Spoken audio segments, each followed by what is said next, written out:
में कोई अगर नवरात्रि का व्रत एक लौंग पर कर रहा है तो उसको करने दो। कोई नवरात्रि का व्रत अगर एक गिलास दूध पर कर रहा है तो उसको करने दो। अगर नवरात्रि का व्रत एक जरासी सुपारी पर कर रहा है तो करने दो। कोई नवरात्रि का व्रत कैसे कर रहा है उसको करने दो, उसकी मर्जी।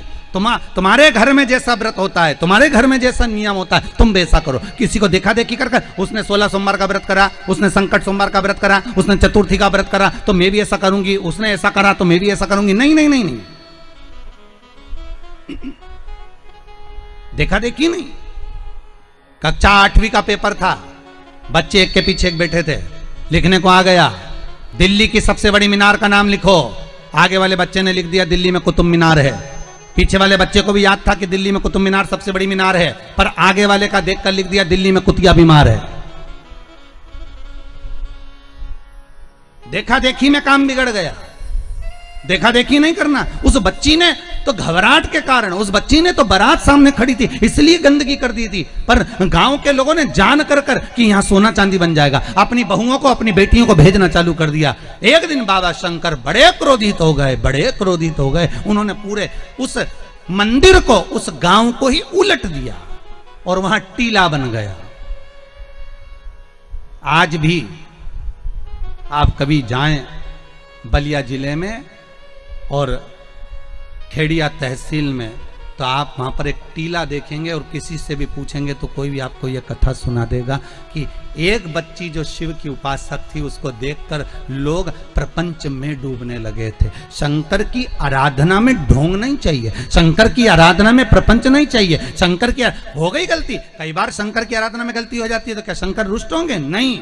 शंकर अगर देख लेंगे कि 50 दिन अच्छा काम करा है इसने, एक दिन गलती भी कर दी तो बाबा स्वीकार कर लेगा। पर बाबा से बस मन आपका पवित्र होना चाहिए, इच्छा आपकी पवित्र होना चाहिए। आपके भीतर अहंकार, काम, लोभ, विषय, वासना, आसक्ति, तृष्णा, अहंकार नहीं होना चाहिए। भगवान उसको स्वीकार कर लेगा।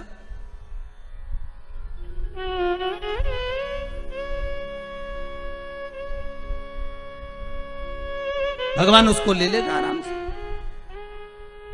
दिखावा ना करिए भगवान के सामने। मेरे शंभू को आप दुनिया के मंदिर में दिखावा करो चल जाएगा, पर शंकर को नहीं चाहिए। शंकर कहते मेरे मंदिर में आओ, एक लोटा पानी चढ़ाओ, बम बम बोलो, अपने घर जाओ। फालतू बैठने की जरूरत नहीं है, फालतू मेरा टाइम बर्बाद करना मत। सारे देवी देवताओं के मंदिर में बैठने की जगह होती, शंकर जी के मंदिर में बैठने की जगह नहीं होती। इतना पानी ढोल के जाते हैं कि साड़ी भी बचा के चलना पड़ती है। बैठने की तो जगह जाने दो। वहां पर शिव मंदिर में कहाँ बैठने की जगह होगी? चलो जाओ यहाँ से, काय को फालतू के बैठे हुए, टाइम बर्बाद कर रहे हो यहाँ पर, जाओ अपने अपने घर में। पार्वती जी कई बार शंकर जी से पूछती हैं तुम आंख बंद करके बैठे रहते हो, दुनिया के लोग तुम्हारा दर्शन करने आते हैं, कम से कम देख तो लिया करो कौन आया। शंकर भगवान बोले फालतू की बात मत कर, मेरे को सब मालूम है, ये सब मांगने के लिए आते हैं इसलिए आंख बंद करके बैठा रहता हूँ।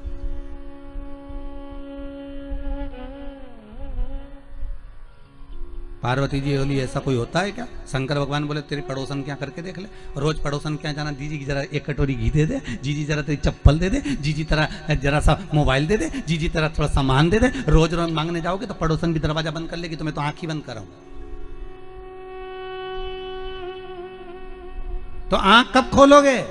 शंकर भगवान बोले जो मेरे लिए आएगा तो आंख खोल लेता हूं। मैं जानता हूं मेरे भगत को कि ये मेरे लिए आता, मांगता कुछ भी नहीं है, बस आता ही है, दूध चढ़ाएगा, जल चढ़ाएगा, बेलपत्री चढ़ाएगा। और ऐसा बावरा कभी कभी बेलपत्री भी नहीं लाता, तो झाड़ू पोछा लगाकर हाथ धोने के बाद जो पत्ती पत्ती मिल जाती है उसी को धो के चढ़ा के चले जाता है। ये भगत है मेरा, ये भक्त है, इसको दिखावे से मतलब नहीं है। और एक रोज मंदिर जाए ने 25 बार तो साड़ी का पटली जमा है,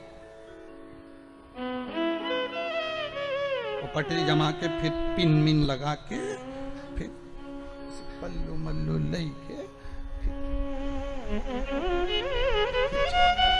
और एक बास्केट उतार ले, उसमें लोटा भर पानी मानी सब धर के और इतनी बड़ी बिंदी लगा के ऐसी नोटंकी करके कि इसके बराबर कोई मंदिर नहीं जाए साहब, ये तो बड़ी धर्मात्मा,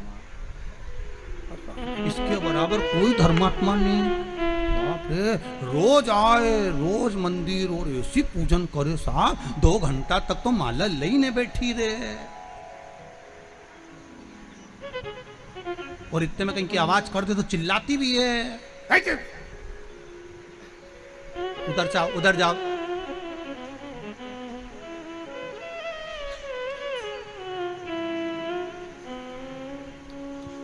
तो वो चिल्लाती भी है। तो अब बताओ वो चिल्लाने में लगी कि माला में लगी?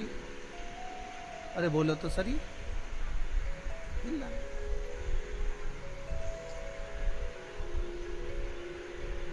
अब ऐसे ही तुम हवन में बैठो, मालूम पड़े तुम सचंडी का हवन कर रहे हो, यज्ञ कर रहे हो, और मालूम पड़े पंडित जी ओम ब्रह्मचारिणे स्वाहा स्वाहा। अब देह हवन में बैठा तो बोले पत्नी से पूछ लिया चाय पी ली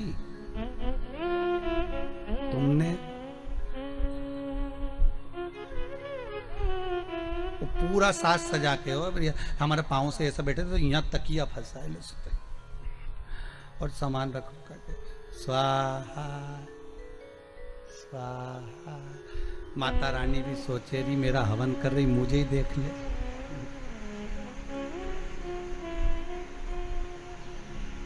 सुख वस्तु में नहीं मारा।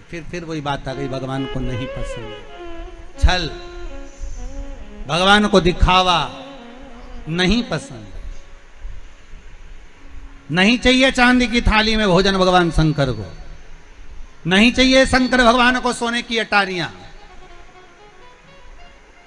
ऐसे सोने के महल तो शंकर भगवान लंका के राजा रावण को दिया थे, ले तू इधर ले ले। हाथ में कड़ा था, उतार कर भस्मासुर को दे देते, ले जिस पे हाथ रखे वो ही भस्म। भस्मासुर ने सोचा प्रैक्टिकल ही कर ले, शिव जी के पीछे पड़ गया। शंकर भगवान भागे, भगवान विष्णु के पास पहुंचे। भगवान विष्णु ने पूछा क्या हो गया? कि भस्मासुर आ रही है। तो क्या उसको वर किसने दिया? तो कि मैंने ही दिया। तो किसको भस्म करने आ रहे? तो कि मेरे को ही आ रही है। भगवान विष्णु बोले तो थोड़ा तो विवेक से काम करा करो, हर किसी को हर कोई सा आशीर्वाद दे देते। शंकर भगवान बोले हमारा नाम भोला, हम तो भोला, इसलिए तो नाम भोला पड़ा कि हर कुछ को हर किसी को जो मन पड़े वो वर दे दे। एक चोर शंकर जी के मंदिर में चोरी करने गया, स्टूल नहीं था, टेबल नहीं थी, कुर्सी नहीं थी, शंकर जी के शिवलिंग पे चढ़ गया। शंकर जी वहीं प्रसन्न हो गए, मांग तुझे क्या चाहिए? उसने कहा भोलेनाथ कभी तो प्रसन्न नहीं हुए, शिवरात्रि पे सावन में कभी प्रसन्न नहीं हुए, आज कैसे हुए?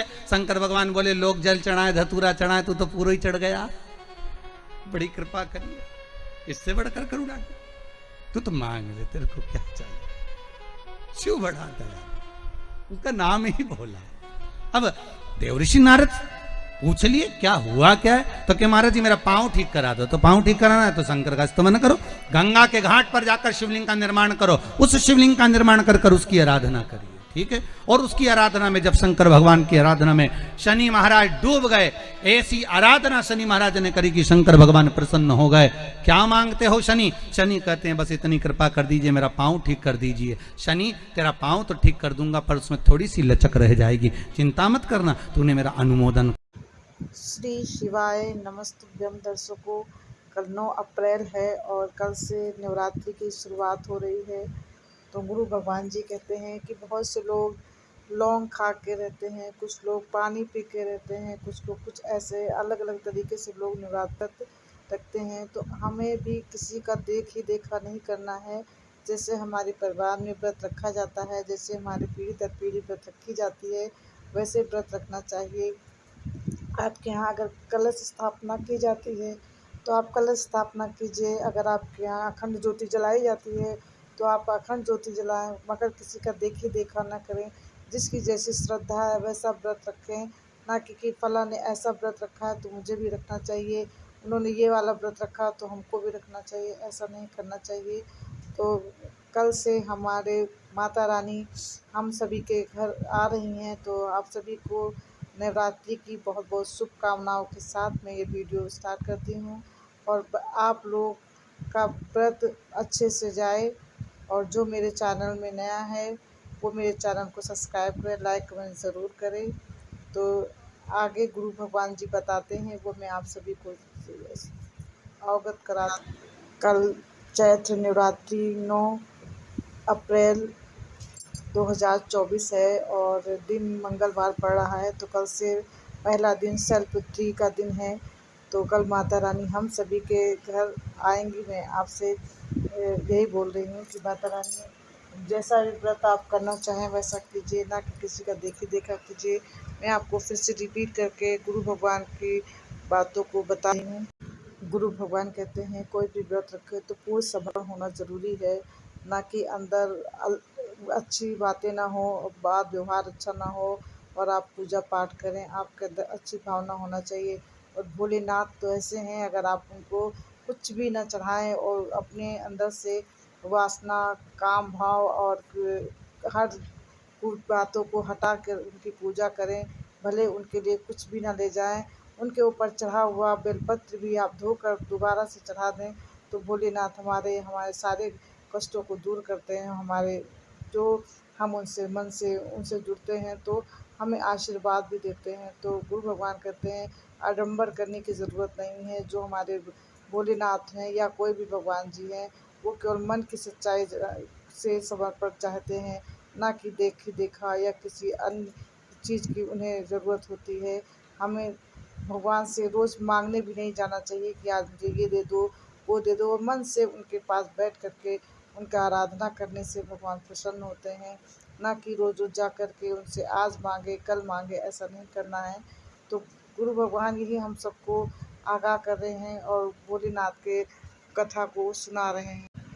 तो गुरु भगवान कहते हैं दर्शकों कि एक बार माता पार्वती ने बोला कि शंकर भगवान से कि लोग आपके मंदिर में मिलने आते हैं, बैठने आते हैं, और आप हैं कि आँख बंद करके बैठे रहते हैं, आप किसी से नहीं मिलते हैं। तो भगवान ने कहा कि लोग आते हैं यहाँ मांगने के लिए आते हैं, इसलिए मैं अपना नेत्र बंद करके रखता हूँ। अगर कोई मुझसे दिल से मिलने आता है तो मैं उनको देखता हूँ, उनके नेत्र खोल कर उसको देखता हूँ। और अगर लोग आते हैं सिर्फ मांगने आते हैं, इसलिए मैं अपना नेत्र बंद करके रखता हूँ। और जो दिल से मुझसे मांगता है उसके लिए मैं सदा ही उनके लिए मैं रहता हूँ। तो इसलिए मैं अपना नेत्र नहीं खोलूँगा, मैं यूं ही आँख बंद करके बैठा रहूँगा। जो मेरा सच्चा भक्त होता है, मेरे मंदिर को धुल के झाड़ू पोछा करके, जो वहाँ पर बेलपत्री पड़ी भी हो उसको धुल के उस वापस मुझे चढ़ा देता है, मैं उनके लिए नेत्र खोलता हूँ, वो मैं उनकी पूजा को स्वीकार करता हूँ। कोई दिखावा वाले लोगों का मैं बिल्कुल भी स्वीकार नहीं करता हूँ। तो दर्शकों, ये था आज का वीडियो। आप सभी को नवरात्रि में कैसे क्या पूजा करना चाहिए, कैसे क्या है, ये सारी चीज़ें आपने सुना और जाना कि हमारे घर में जैसा पूजा पाठ हो वैसा करना चाहिए। तो आप सभी को ये मेरा वीडियो कैसा लगा? अगर आप सभी को वीडियो अच्छी लगी हो तो ज़्यादा से ज़्यादा शेयर करें, लाइक करें, कमेंट करें, और न्यू हो वो मेरे चैनल को सब्सक्राइब करें। और कमेंट में श्री शिवाय नमस्तुभ्यम लिखना आप लोग बिल्कुल भी ना भूलें। और नेक्स्ट वीडियो में आप सभी से फिर से मिलती हूँ। तब तक के लिए नमस्कार, प्रणाम। आप सभी को नवरात्रि की बहुत बहुत शुभकामनाएं। आगे मैं फिर आपके सामने समक्ष उपस्थित होंगी। तब तक के लिए नमस्कार, प्रणाम, जय माता दी।